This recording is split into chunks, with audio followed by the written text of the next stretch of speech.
Because, children, in the words of the great Frank Reynolds, you are thirst trap addicts. You're not an incel or a femcel, you're just vain and picky.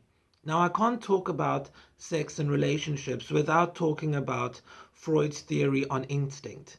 Sigmund Freud, the father of modern psychology, believed that every human being has an instinct. He believed that instincts were biological and they came from a biological excitation. For example, if you have a dry mouth, that is a biological excitation. But Freud also believed that the goal of instincts were psychological gratification.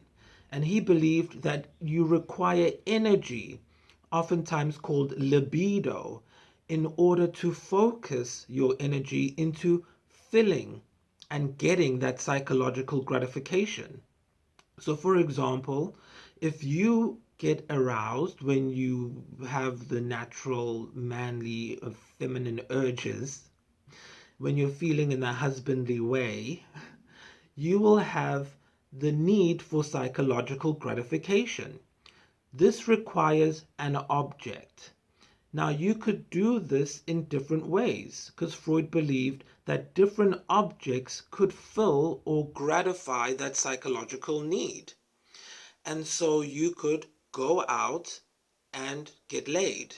And now you've decreased tension in your nervous system because you filled that biological need.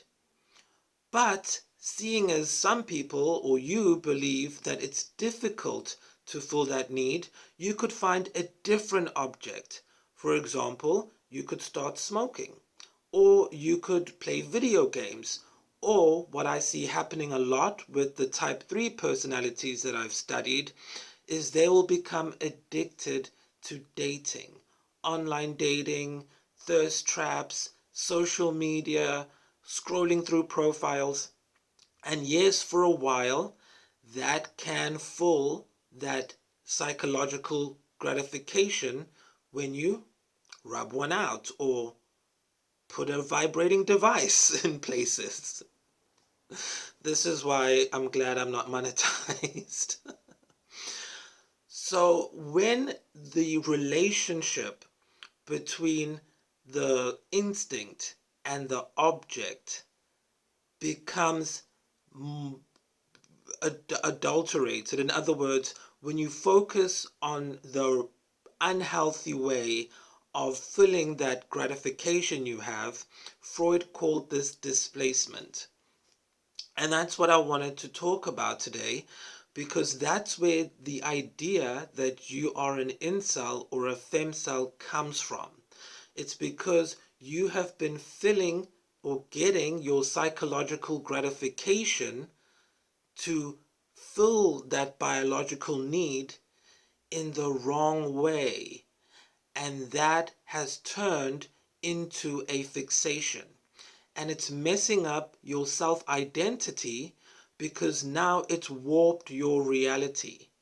And your coping mechanism is to think that you are a femcel or an incel and that there is no way that you can actually have a real, satisfying, full relationship in the world we live in today.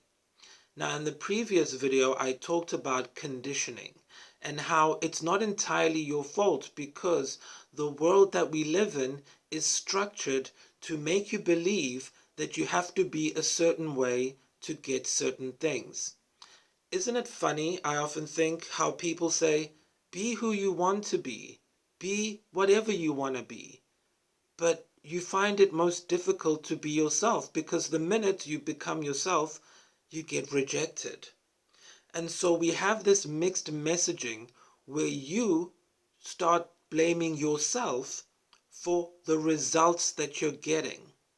But just like I mentioned in the previous video, operant conditioning is how social media works and largely how our society works, where we are given one message that puts us in a box, but when you're in that box, you discover that you have to do certain things to get certain results. And that message is reinforced over and over and over again. For example, everybody says, be yourself and you'll find the love of your life. Or things like, it's just divine timing that'll make you meet the person of your dreams, or the one you hate the most. Love yourself.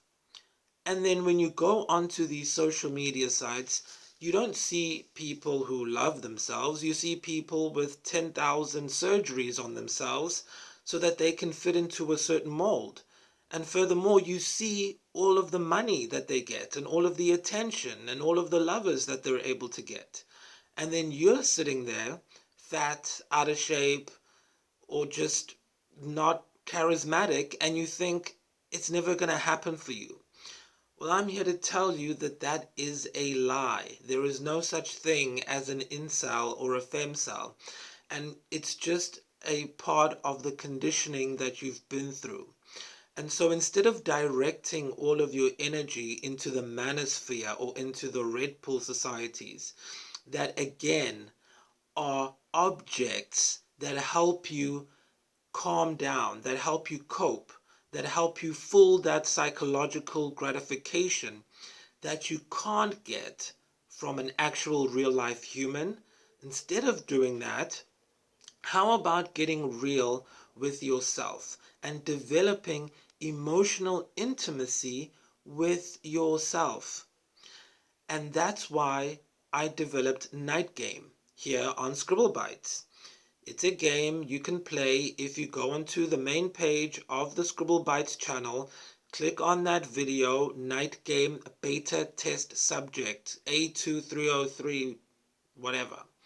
Click on that and listen all the way till the end, and then click on that box in the middle of the screen and you'll be taken into the game.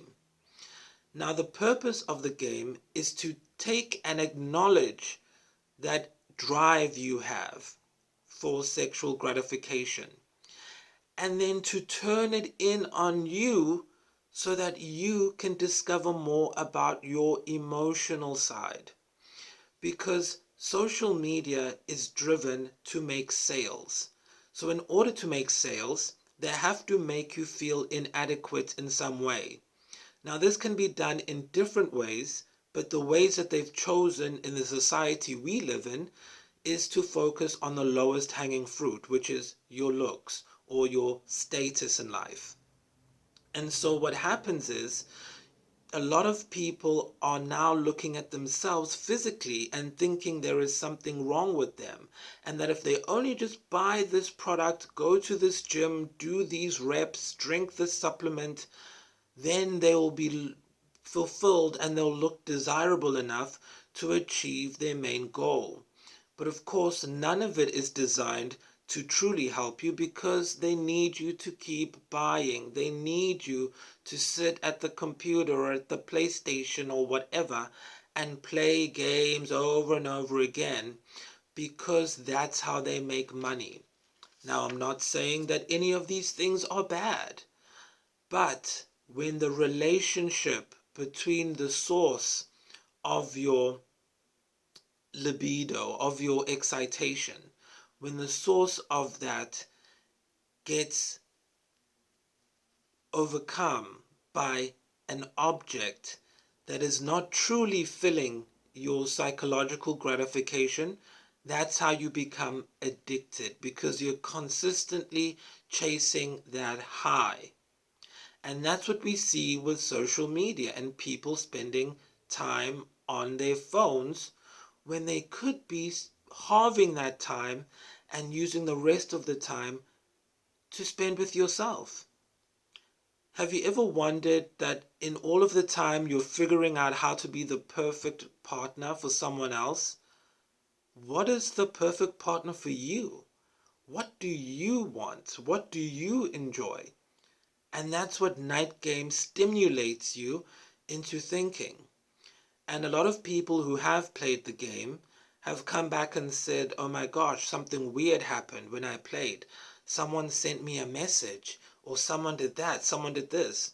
That's because I've used psychological techniques and the power of suggestion, hypnosis, neurolinguistic programming, and semiotic techniques in the game to help anchor you into the present moment so that you're not chasing something out there, but you're focused on what is happening out in here. Focus. It's all about focus. So you probably clicked on this video because you're either a type 3 personality or you're just curious. And if you've lasted this long, you're definitely a type 3 personality. And so now I'm going to look at some of the ways that you use to cope with why you can't get what you want. So Sigmund Freud talked about defense mechanisms. A defense mechanism is a neurotic replacement for an object that you cannot have. Because we all have mental energy or libido, which has to be expended somehow. And right now, you're probably doing it by watching YouTube for 16 hours a day.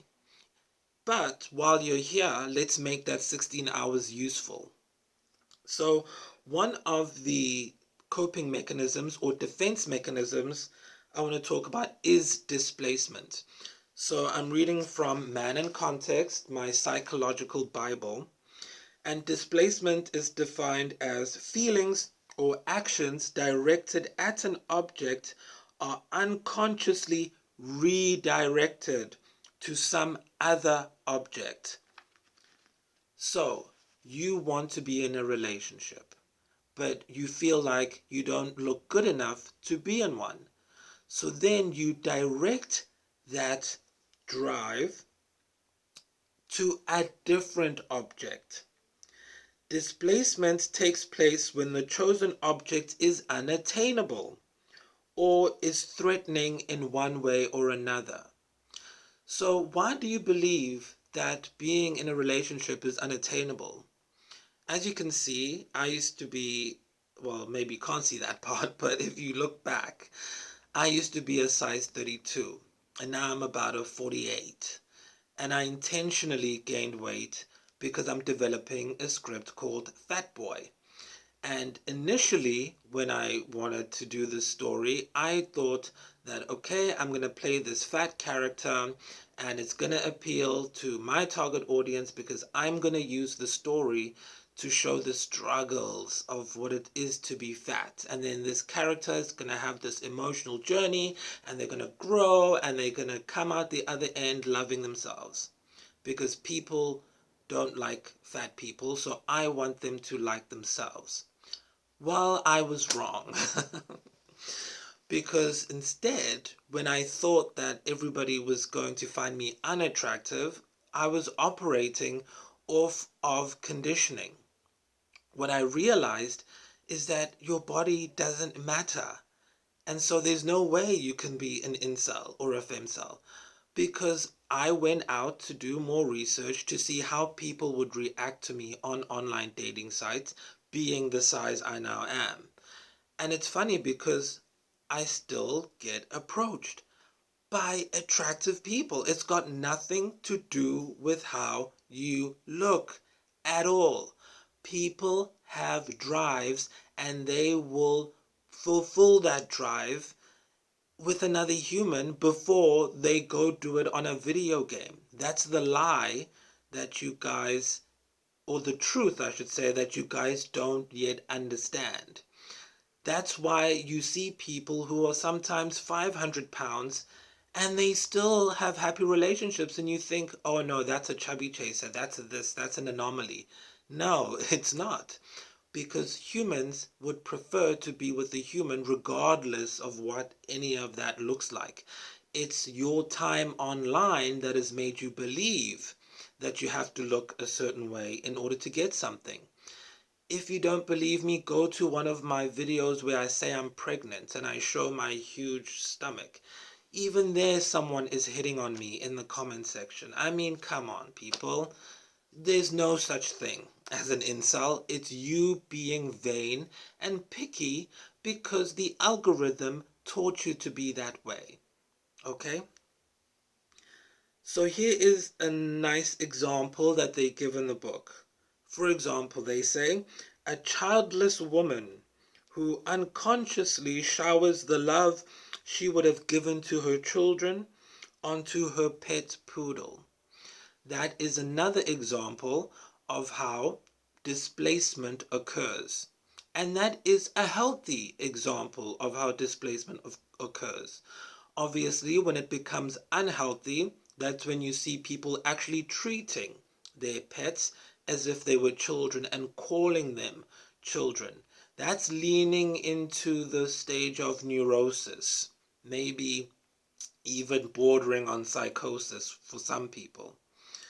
Here's another example. A worker would like to give his employer a beating. So if you want to beat up your boss, but he or she knows that he can't do that because you'll get fired. So what does he do instead?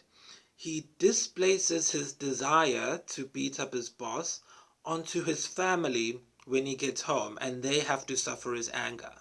And oftentimes you'll see children in those situations grow up thinking that there was something wrong with them, that their parents were abusive towards them. Again, that is not true. It's all a trap. Everyone is out here trying to fill a need, and the need is biological. It comes from inside. And there are different strategies that we use to fill those needs.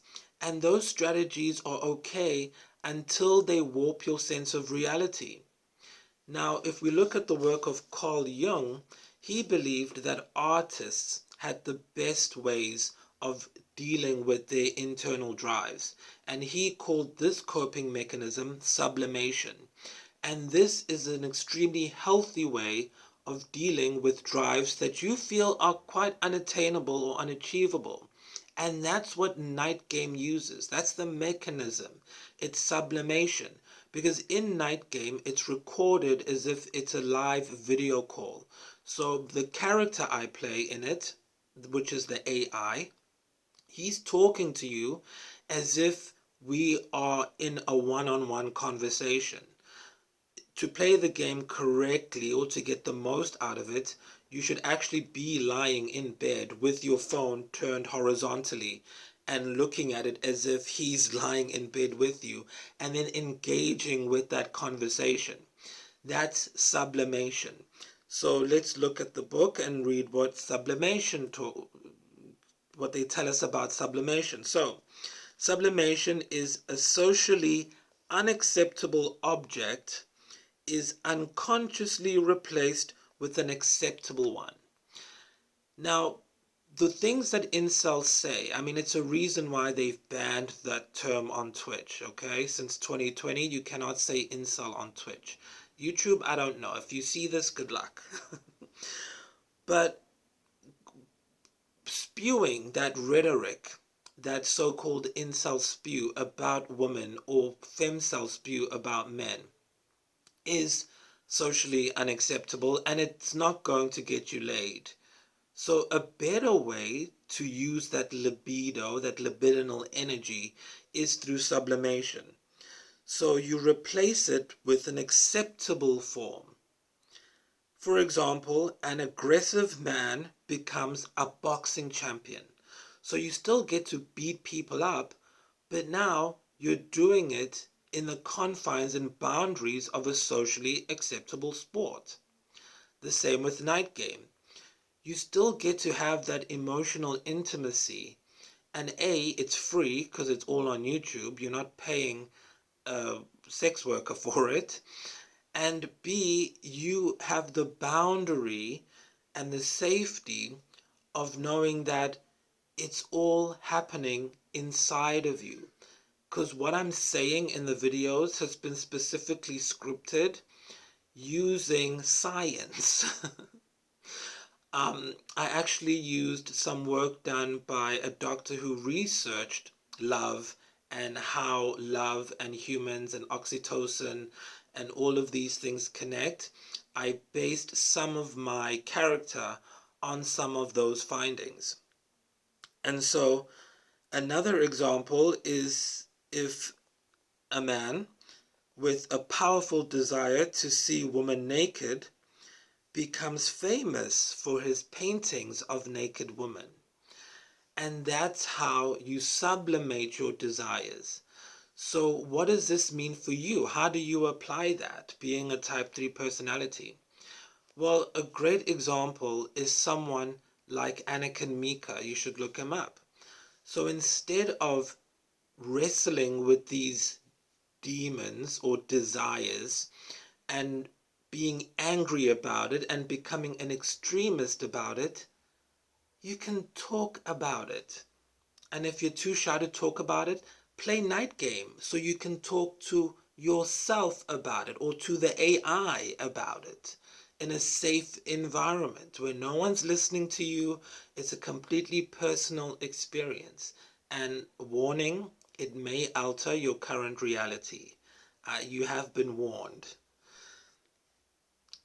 This is what the point of being a maverick is. I know if you here, you already have awakened to the fact that the things that are being fed to you are wrong. They don't sit well with you. And you don't have to go to the gym and get a six-pack. You don't have to change who you are, because that'll make you resentful of anyone you do date, because then you're going to think, why am I chasing these people who wouldn't give me 10 minutes or the time of day when I was myself how I am?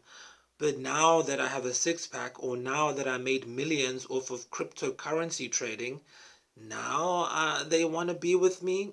Of course you're going to be resentful of that, and you're going to hold it against them. And then you'll probably be one of those guys or girls who go online and say, if men are useless, women only want money, men are dumb, whatever. And you'll start acting insane, neurotic. And that will take you further away from your goal, because essentially you're sending out a beacon to the rest of the world, saying, look at me, I'm insane. And you're not going to get what you want, except other insane people. And that's why I enjoy working with mavericks like yourself, because you guys are the 1 in 10 who will actually do something, who have the ability to apply yourselves, the self-discipline to do something over and over again, even though it's difficult.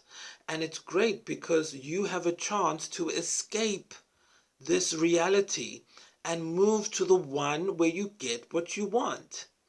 And Sigmund Freud heavily believed in actions as being a vehicle for excessive neurons creating this desire. And what I'm saying is, why not master those actions so that they feed you instead of you feeding them? Who is the master and who is the slave? Are you the dog, or is the dog walking you? If you look at this beautiful picture, Sigmund Freud shows something that you probably would have seen, which is the horse, the trainer, and the horse rider. There we go. So in this picture, it talks about the id, the ego, and the superego. So the horse is the id, and this is where the desire or the instinct comes from. It's that energy that wants to be fulfilled or wants gratification. Then you have the horse rider, which is your ego. This has to balance the id and the superego. The superego is the things that are comprised of social acceptability. And the algorithms are encouraging you to break the superego, to go against the superego, right? The horse trainer, the guy over here. Because you can see people online saying the most vile and horrid things about women and men, while at the same time saying they want to be in a relationship. That's a clear misalignment of objectives. because you're not going to get what you want from there. So instead of directing your anger through the superego and the structure of reality, what you think is reality, I'm talking about mastering your ego, the horse rider. Now, some people, especially type 2 personalities, have a tendency in their journey to say that you need to master your id, that you need to just change what you like. And if that's not what they're saying or mean, that's what it comes off as. And that's why, as a type 3 personality, I understand why you resent that as well. And I talk about incels in particular because incels just want to be, from what I've researched, loved for who they are without having to change who they are. But you have a lot of type 2 personalities sometimes telling you that you need to go to the gym. And I just want to clear up the misconception around why they say that. It's not necessarily because they're telling you to go to the gym so that you can look hot and then you can get what you want. They are telling you to go to the gym because they want you to build focus. Because when you do commit yourself to a physical activity, it does build a sense of self-love and emotional intimacy, because going to the gym is a relationship you have with yourself. You are responsible for how many reps you do. You're responsible for what you eat and what you put in your mouth. And for them, they have found emotional intimacy through going to the gym. But not everyone is meant to be active in that way. You could be a writer. You could enjoy sitting and reading. And you don't need to change that to be in love with anyone or to have that sexual gratification. And so that's why I'm saying let's shift the focus here at Scribblebytes to the ego. Because the ego is our domain. And it's easier to control than the superego or what society thinks is acceptable. And it's definitely easier to control that that that drive, that instinct which emanates from a biological source in the body. You can't control if you get aroused by something most times, but you have all these feminazis telling you that you need to control that. And then you feel bad when you don't. And everybody keeps arguing back and forth when the simple solution, which we present at Scribblebytes, is through the ego. So how does this play out? So in the film that I'm working on, Fat Boy, I've had to change the character because I realized that being fat doesn't mean that nobody's going to like you. So normally, if this was a typical Hollywood film, it might end up like something where, like Precious or whatever, where you make the character look a certain way and then you make whatever happens to them a result of the way they look, as if it's a stamp saying, yeah, it's you go through all these things, but it's even worse because you're fat and unattractive. And I could have done that, but I feel like my audience, well, I don't feel like, I know because I did the research, which you can find in the description box. You guys are tired of that, and it also just reinforces you feeling bad and powerless about your circumstances. So instead, I focused on changing the character's approach while still keeping the essence of what I wanted to say. So now, what I realized is that there is a kind of love for big boys. I mean, there's even a song about it now. So this character is actually going to make money from being fat. And so it's no longer a hindrance like I was thinking previously. He's now become a sex worker and he's making money out of being fat, but he's still searching for that real intimate emotional connection. And so the journey that he has is still going to look at emotional intimacy, but the fact that he's fat is no longer a hindrance. In fact, that's how he's making money. That's how he's surviving.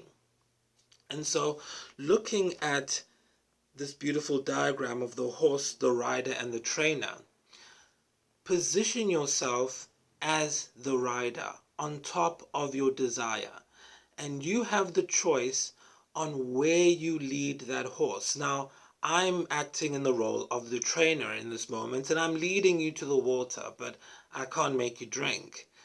You have to decide the strategy that you're going to use to fill your desire, and do it consciously so that you know that you are not becoming a slave to your desires, you're not falling into a thirst trap, but that you are actually controlling and developing your emotional intimacy. So how does this look in real life? So when you're scrolling through thirst traps, stop and look like it if you want, and be a simp, whatever.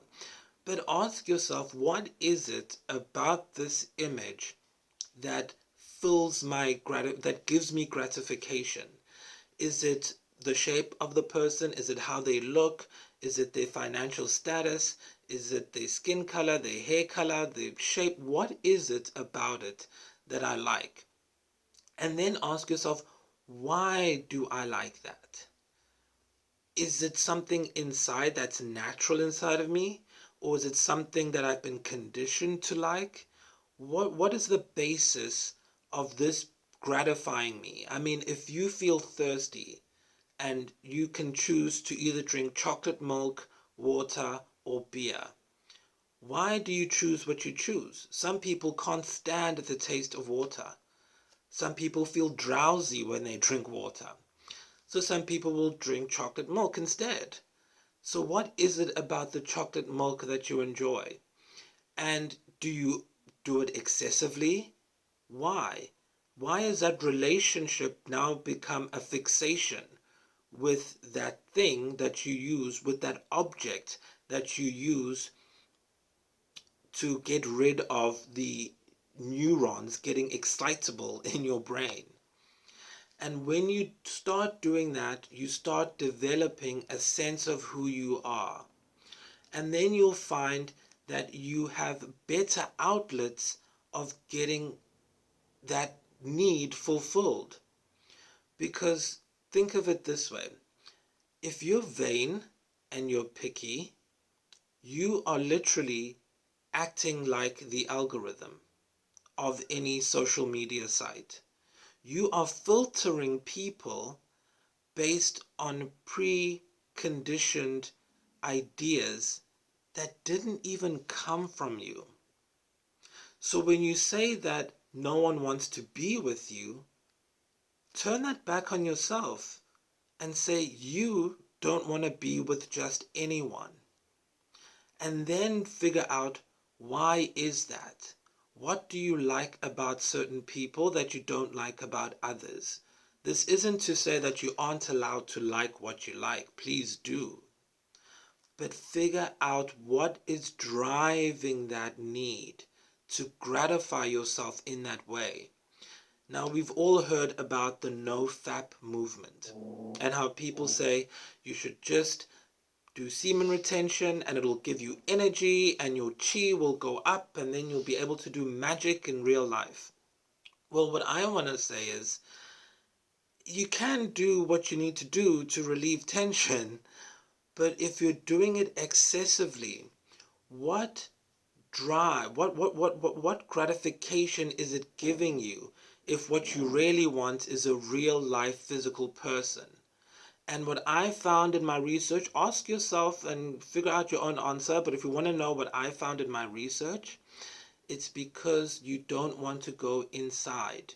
You don't want to develop emotional intimacy because you don't want to get hurt.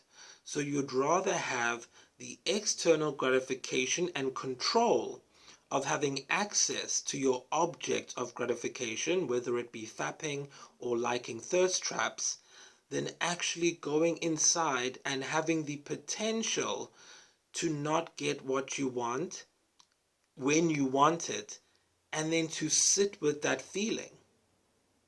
But when you sit with that feeling, it only gives you inner strength. And when you have that inner strength, you'll be encouraged to do other things because you won't be so afraid of failure. The fear of failure is what's keeping you from going inside yourself and figuring out what it is you want and going for it. Because it's a lot easier to put the blame on somebody else and then blame the algorithm and blame society and blame your needs and blame human biology or whatever it is.